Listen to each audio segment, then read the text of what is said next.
Well, hey kids, how is it going? I hope you're all doing well. I hope you're looking forward to Christmas. That is coming up in just a few days, and this is the last Sunday before Christmas, and it's the last kids worship story before Christmas. And so what we're going to do today is we are going to look at the story of the shepherds. When the shepherds were visited by a great, big, huge angel of light out in the fields while they were tending their sheep, and then how they went and worshiped Jesus, who was just a little baby in the stable. So let's take a look. This story is called The Light of the Whole World. It said that same night that Jesus was born, in amongst all the other stars, suddenly a bright new star appeared. Of all the stars in the dark vaulted heavens, this one shone clearer.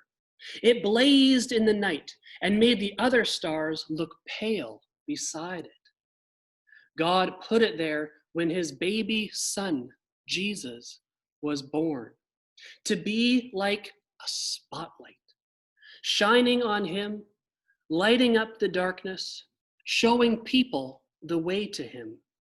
You see, God was like a new daddy. He couldn't keep the good news to himself.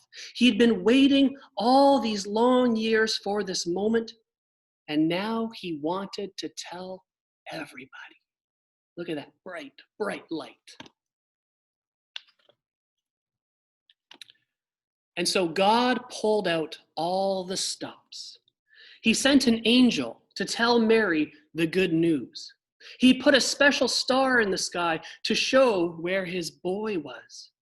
And now he was going to send a big choir of angels to sing a happy song to the world. He's here. He's come. Go and see him, my little boy. Now, where would you send this splendid choir? Where do you think this choir of God should go? Probably maybe to a really big church, a really big house, or a place with riches and gold and silver. Well, do you think he should go to a big concert hall or a palace perhaps? But God sent this choir of angels to a little hillside, outside a little town in the middle of the night. He sent all those angels to sing for a raggedy old bunch of shepherds watching their sheep outside of Bethlehem. See, in those days, remember, people used to laugh at shepherds and say they were smelly, and they called them rude names, which I can't possibly mention here. You see, people thought that shepherds were nobodies, just scruffy old riffraff. But God must have thought shepherds were very important indeed, because they were the ones that he chose to tell the good news to first. That night, some shepherds were out in the open, in the fields, warming themselves by a campfire, when suddenly the sheep all darted away. They were frightened by something. The olive trees rustled. What was that? There was the beat of wings. What do you think all of a sudden appeared? Are you ready for it? Ta-da! They turned around, and standing in front of them was a huge warrior of light, blazing in the darkness. "Don't be afraid of me," the bright, shining man said. "I haven't come to hurt you. I've come to bring you happy news for everyone, everywhere. Today in David's town, in the city of Bethlehem, God's Son has been born. You can go and see him, for he is sleeping in a manger." Behind the angels, they saw a strange growing cloud. Except it wasn't a cloud.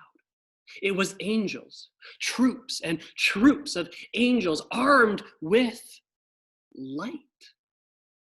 And they were singing a beautiful song. Glory to God in the highest. To God be fame and honor and all of our hoorays. Then, as quickly as the angels appeared, they were gone.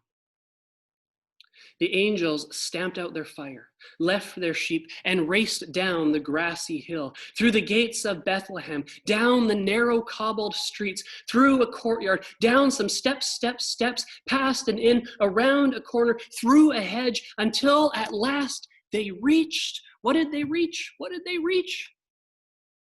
A tumble down stable. They caught their breath. Then quickly, they tiptoed inside.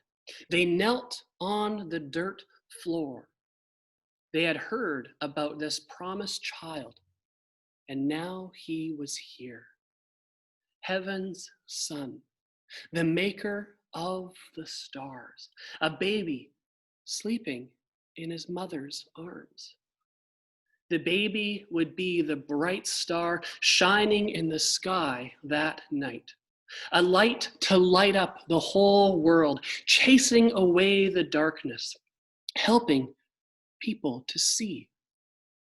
And the darker the night got, the brighter the star would shine. You know, in church, we say that Jesus is the light of the world.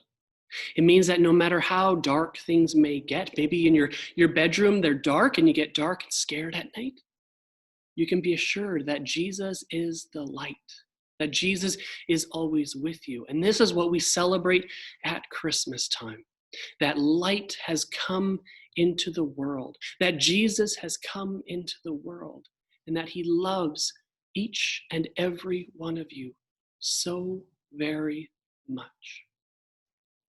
Merry Christmas.